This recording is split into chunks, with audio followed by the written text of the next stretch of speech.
ലോകരാഷ്ട്രീയത്തിൽ നീതിയും നിയമവുമല്ല, മറിച്ച് കായിക ബലവും അധികാരവുമാണ് അവസാന വാക്ക് എന്ന് ഒരിക്കൽ കൂടി തെളിയിക്കുന്ന സംഭവ വികാസങ്ങളാണ് ആഗോളതലത്തിൽ അരങ്ങേറുന്നത്. അമേരിക്കൻ സൈന്യം വെനസ്വേലയിൽ കടന്നുകയറി അവിടുത്തെ പ്രസിഡന്റ് നിക്കോളാസ് മഡൂറോയെ തടവിലാക്കി വിമാനത്തിൽ ന്യൂയോർക്കിലേക്ക് കൊണ്ടുപോകുന്ന ദൃശ്യങ്ങൾ ലോകത്തിന് നൽകിയത് വലിയൊരു നടുക്കമായിരുന്നു. എന്നാൽ അതിനേക്കാൾ വലിയ നടുക്കം കാത്തിരിക്കുന്നത് ഇന്ത്യയെയും ചൈനയെയും പോലെയുള്ള രാജ്യങ്ങളെയായിരുന്നു.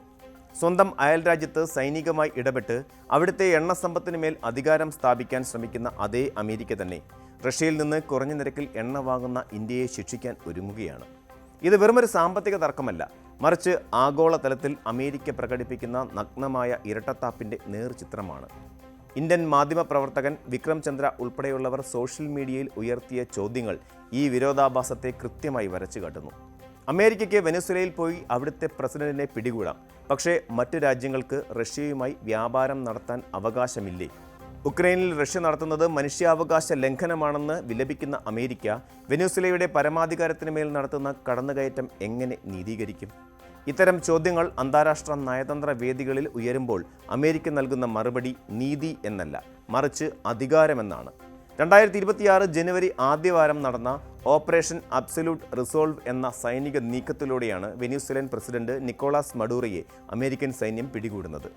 മയക്കുമരുന്ന് കടത്തും ഭീകരവാദവും ആരോപിച്ചായിരുന്നു ഈ നീക്കമെങ്കിലും ഇതിനു പിന്നിലെ യഥാർത്ഥ ലക്ഷ്യം വെനസ്വേലയിലെ ലോകത്തിലെ ഏറ്റവും വലിയ എണ്ണശേഖരമാണെന്ന് ട്രംപ് ഭരണകൂടം തന്നെ പരോക്ഷമായി സമ്മതിച്ചിട്ടുണ്ട്.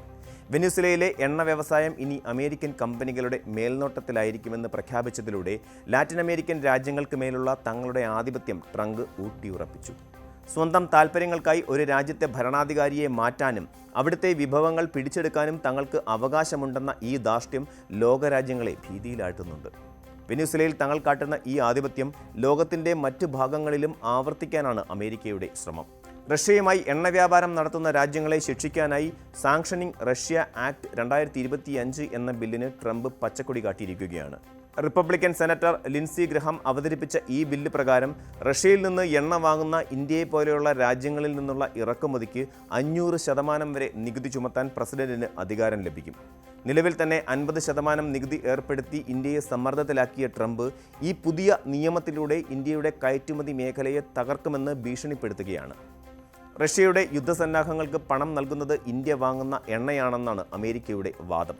എന്നാൽ യൂറോപ്യൻ രാജ്യങ്ങൾ ഇപ്പോഴും റഷ്യയിൽ നിന്ന് പ്രകൃതിവാതകം വാങ്ങുന്നത് അമേരിക്ക കാണുന്നില്ലേ എന്ന ചോദ്യം പ്രസക്തമാണ്. സ്വന്തം സാമ്പത്തിക താൽപ്പര്യങ്ങൾ സംരക്ഷിക്കാൻ റഷ്യയിൽ നിന്ന് കുറഞ്ഞ നിരക്കിൽ എണ്ണ വാങ്ങുന്ന ഇന്ത്യയുടെ നടപടി തികച്ചും സ്വാഭാവികമാണ്. എന്നാൽ അമേരിക്കയ്ക്ക് വേണ്ടത് ഇന്ത്യയുടെ വിധേയത്വമാണ്. പ്രധാനമന്ത്രി നരേന്ദ്രമോദിയുമായി തനിക്ക് നല്ല ബന്ധമാണെന്ന് ട്രംപ് പറയുമ്പോഴും വ്യാപാര കാര്യങ്ങളിൽ ഇന്ത്യയെ മുട്ടുകുത്തിക്കാനുള്ള നീക്കങ്ങളിൽ നിന്ന് അദ്ദേഹം പിന്നോട്ട് പോകുന്നതുമില്ല. അന്താരാഷ്ട്ര നിയമങ്ങൾ എന്നത് വൻ ശക്തികൾക്ക് അവരുടെ ഇഷ്ടത്തിനനുസരിച്ച് മാറ്റിയെഴുതാവുന്ന ഒന്നായി മാറിയിരിക്കുകയാണ്. യുക്രൈൻ വിഷയത്തിൽ റഷ്യയുടെ അധിനിവേശത്തെ അപലപിക്കുന്ന അമേരിക്ക വെനസ്വേലയിൽ ചെയ്യുന്നത് മറ്റൊന്നല്ല. ഐക്യരാഷ്ട്രസഭയുടെ ചട്ടങ്ങൾ ലംഘിച്ചാണ് വെനസ്വേലയിൽ അമേരിക്കൻ സൈന്യം ഇടപെട്ടതെന്ന് അന്താരാഷ്ട്ര നിയമ വിദഗ്ധർ ചൂണ്ടിക്കാട്ടുന്നുണ്ട്. എന്നാൽ ഇതൊന്നും ട്രംപിനെയോ അദ്ദേഹത്തിൻ്റെ ഭരണകൂടത്തെയോ ബാധിക്കുന്ന വിഷയമേ ആകുന്നില്ല. റഷ്യയെ തകർക്കാൻ ഇന്ത്യയെയും ചൈനയെയും കരുവാക്കുകയാണ് അവരുടെ ലക്ഷ്യം. ബ്രസീൽ, ചൈന തുടങ്ങിയ രാജ്യങ്ങൾക്കൊപ്പം ഇന്ത്യയെയും ഈ പട്ടികയിൽ ഉൾപ്പെടുത്തിയതിലൂടെ ബ്രിക്സ് രാജ്യങ്ങളെ ദുർബലപ്പെടുത്തുക എന്നൊരു ഗൂഢലക്ഷ്യം കൂടി ഇതിന് പിന്നിലുണ്ട്. അമേരിക്കയുടെ ഈ ഭീഷണിക്ക് മുന്നിൽ ഇന്ത്യ എങ്ങനെ പ്രതികരിക്കും എന്നത് ലോകം ഉറ്റുനോക്കുകയാണ്. നിലവിൽ റഷ്യയിൽ നിന്നുള്ള എണ്ണ ഇറക്കുമതി ഇന്ത്യ കുറച്ചിട്ടുണ്ടെങ്കിലും പൂർണ്ണമായി ഒഴിവാക്കിയിട്ടില്ല. അമേരിക്കയുമായുള്ള വ്യാപാര മിച്ചം നിലനിർത്താനും ഇന്ത്യയുടെ മൂല്യം ഇടിയാതിരിക്കാനും ഇന്ത്യക്ക് അമേരിക്കൻ വിപണി അത്യാവശ്യമാണ്. എന്നാൽ 500% നികുതി എന്ന ഭീഷണി നടപ്പിലായാൽ അത് ഇന്ത്യൻ IT മേഖലയെയും മറ്റ് കയറ്റുമതി വ്യവസായങ്ങളെയും തകർക്കുന്ന ഒരു കാര്യമാണ്. വിക്രം ചന്ദ്ര സൂചിപ്പിച്ചതുപോലെ കരുത്തുള്ളവൻ്റേതാണ് ലോകം എന്ന തത്വമാണ് ഇവിടെ പ്രവർത്തിക്കുന്നത്. അമേരിക്കയുടെ ഇരട്ടത്താപ്പിനെതിരെ നിലവിളിച്ചിട്ട് കാര്യമില്ല. പകരം ഇന്ത്യ സ്വന്തം സാമ്പത്തികവും സൈനികവുമായ കരുത്ത് യുദ്ധകാലാടിസ്ഥാനത്തിൽ വർദ്ധിപ്പിക്കുകയാണ് വേണ്ടത്. മറ്റു രാജ്യങ്ങളെ ആശ്രയിക്കാതെ നിലനിൽക്കാൻ കഴിയുന്ന ഒരു സാമ്പത്തിക വ്യവസ്ഥ പടുത്തുയർത്തുക മാത്രമാണ് ഇത്തരം ഭീഷണികളിൽ നിന്ന് രക്ഷപ്പെടാനുള്ള ഏക പോംവഴി. അമേരിക്കൻ വിദേശ നയം അതിൻ്റെ ഏറ്റവും പ്രവചനാതീതമായ ഘട്ടത്തിലൂടെയാണ് കടന്നു പോകുന്നത്. ഇന്ന് വെനസ്വേലയാണെങ്കിൽ നാളെ അത് മറ്റൊരു രാജ്യമാകാം. സൗഹൃദത്തെക്കാൾ ഉപരിയായി സ്വന്തം താൽപ്പര്യങ്ങൾക്ക് മുൻഗണന നൽകുന്ന ട്രംപിൻ്റെ നയങ്ങൾ ഇന്ത്യയെപ്പോലുള്ള രാജ്യങ്ങളെ പുതിയൊരു ആഗോള സഖ്യത്തിനെക്കുറിച്ച് ചിന്തിക്കാൻ പ്രേരിപ്പിക്കുന്നുണ്ട്. അധികാരം ഉപയോഗിച്ച് മറ്റുള്ളവരെ അടിച്ചമർത്തുന്ന ഈ രീതി എത്രകാലം തുടരുമെന്നതും അത് ലോക സമാധാനത്തെ എങ്ങനെ ബാധിക്കുമെന്നതും വരും വർഷങ്ങളിൽ നിർണായകമാകും. റഷ്യൻ എണ്ണക്കച്ചവടത്തിന്റെ പേരിൽ ഇന്ത്യയെ ശിക്ഷിക്കാൻ ഒരുങ്ങുന്ന അമേരിക്ക തങ്ങളുടെ കൈകളിൽ വെനസ്വേലൻ എണ്ണയുടെ കറയുണ്ടെന്ന കാര്യം സൗകര്യപൂർവ്വം മറക്കുകയാണ്. ഈ ഇരട്ടത്താപ്പാണ് ആധുനിക ലോകക്രമത്തിലെ ഏറ്റവും വലിയ ശാപവും.